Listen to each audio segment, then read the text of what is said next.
मेघालय में कुछ दिन बिताने के बाद और एक नई सुबह के साथ मैं निकल पड़ा एक और ऐसी जगह पर जो शायद ही मैंने कभी देखी हो। वैसे तो मैं भी इस जगह का नाम नहीं जानता था, लेकिन यहाँ आकर एक बात समझ आई।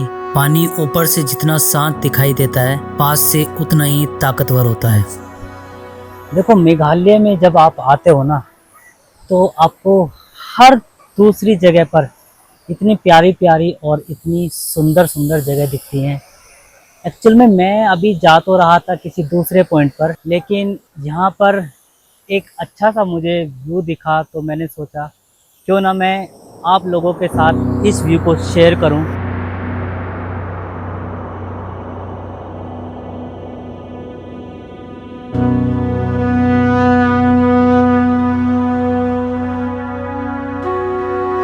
अब देखने में तो ये पानी ऊपर से बहुत शांत लग रहा था, लेकिन जहाँ ये पानी बह रहा था वहाँ छोटे छोटे होल बन चुके थे। ऊपर से देखने पर वो नज़ारा बहुत खूबसूरत लग रहा था। ये पानी सिर्फ बह नहीं रहा था, बल्कि धीरे धीरे धरती को अपने अंदाज में सेप दे रहा था।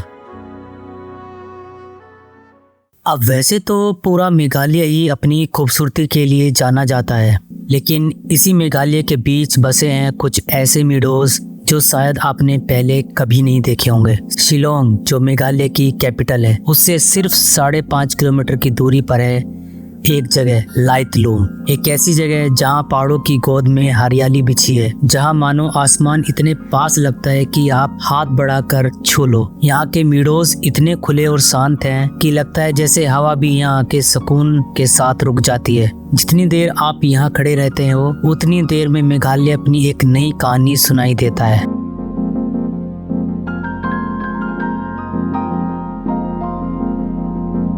मेघालय में आपको हर थोड़ी थोड़ी दूर पर एक नया वाटरफॉल मिल जाता है, और ऐसी ही एक जगह पर मैं भी पहुंचा, जहां का नज़ारा देखकर एक पल के लिए लगा कहीं मैं कश्मीर की वादियों में तो नहीं आ गया। और हाँ, आज संडे का दिन था, तो यहाँ के लोग अपना एक गेम भी खेल रहे थे।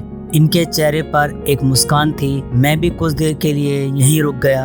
अब इन लोगों को देखकर मुझे यही लग रहा था, ये हमारी भागदौड़ भरी जिंदगी से कितना अलग सुकून वाली जिंदगी जी रहे हैं।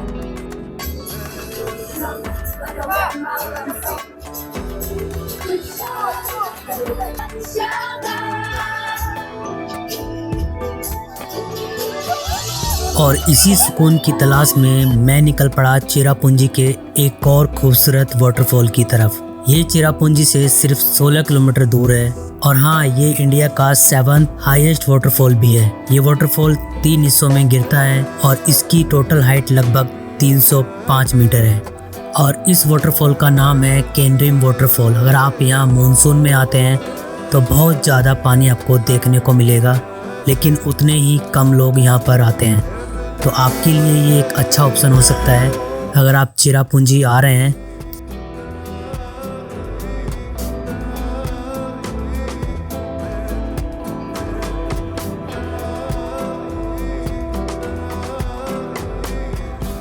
और यहाँ से आगे मैं निकल पड़ा चेरापूंजी के एक ऐसे ही दूसरे वाटरफॉल की तरफ, नोहालिकाई वाटरफॉल, जो न सिर्फ चेरापूंजी का सबसे बड़ा वाटरफॉल है, बल्कि सबसे खूबसूरत सनसेट भी यहीं देखने को मिलता है।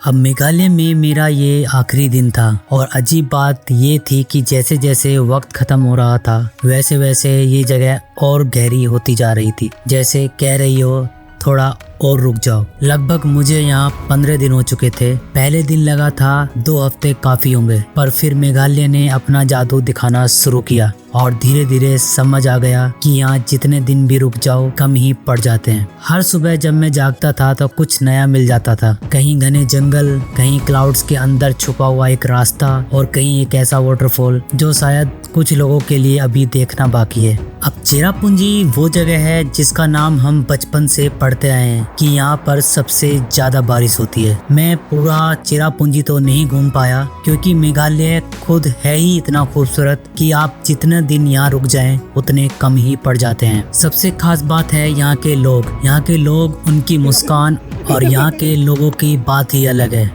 उनके बीच जाते ही आपको कभी महसूस ही नहीं होगा कि आप किसी अजनबी जगह पर आए हो। उनकी मुस्कान, उनका प्यार ऐसे मिलते हैं जैसे पुराने दोस्त हो, जैसे वो आपका इंतजार ही कर रहे थे। इनके साथ वक्त गुजारते गुजारते महसूस होता है कि यहाँ के पहाड़ सिर्फ खूबसूरती से ही नहीं बल्कि इंसानियत से भी भरे हुए हैं।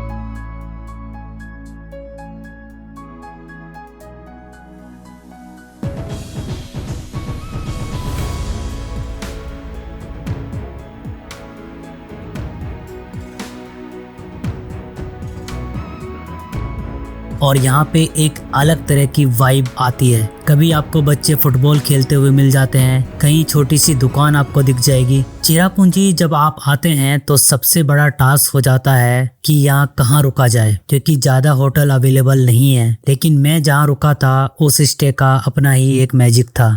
जब आपको कहीं निकलना होता है तो आपके घर आ जाते हैं ये बादल आपको लेने। देखो मेरा स्टे है यहाँ पर, और यहाँ पर देखो कितने बादल मेरे घर के अंदर ही घुसने को तैयार हो रहे हैं। मानो कि ये बोल रहे हैं कि इतनी देर क्यों हो रही है, चलो कहीं घूम कर आते हैं। जब बात आती है चेरापूंजी की तो सबसे पहले जहन में बात आती है कि कहाँ पर रुका जाए। और क्योंकि यहाँ पर होटलों की इतनी संख्या नहीं है, जैसे कि आप किसी दूसरे हिल स्टेशन पर जाएंगे तो बहुत सारे होटल्स आपको मिल जाते हैं। लेकिन चेरापूंजी में जो एक प्रचलन है वो है यहाँ पर होम स्टे का। आप जब चेरापूंजी में आएंगे तो आपको हर घर के पास एक होम स्टे मिलेगा। और होम स्टे की जब बात आती है तो आपको मैं बता देता हूँ कि मैं कहाँ रुका हूँ और क्या क्या इस होम स्टे में मुझे सर्विस मिली है। तो चलिए इसके अंदर पहले मैं आपको लेकर चलता हूँ कि मैं कहाँ पर रुका हूँ और किस तरह का इंटीरियर होने वाला है इस घर का। तो ऐसा कुछ यहाँ से एंट्री है, बाहर से कुछ ऐसा नज़ारा है यहाँ का। ये देखिए आप, ये मेरी स्कूटी खड़ी है जिससे मैं घूम रहा हूँ मेघालय में, चेरापूंजी में। इसका भी मैं आपको प्राइस बताने वाला हूँ कि कितने रुपए में डेली रेंट लिया है ये। और ऐसा कुछ नज़ारा बाहर का है। यहाँ पे देखिए गार्डनिंग है थोड़ी सी। और अब चलते हैं अंदर, साथ ही सीसीटीवी भी लगा हुआ है आपके डोर के सामने ही। और अंदर चलते हैं, सबसे पहले बात करते हैं अंदर की कि अंदर का कैसा नज़ारा होने वाला है। ये देखिए आप, कितना प्यारा नज़ारा है। और ये ऊपर सारी लाइटिंग बढ़िया लगी हुई है।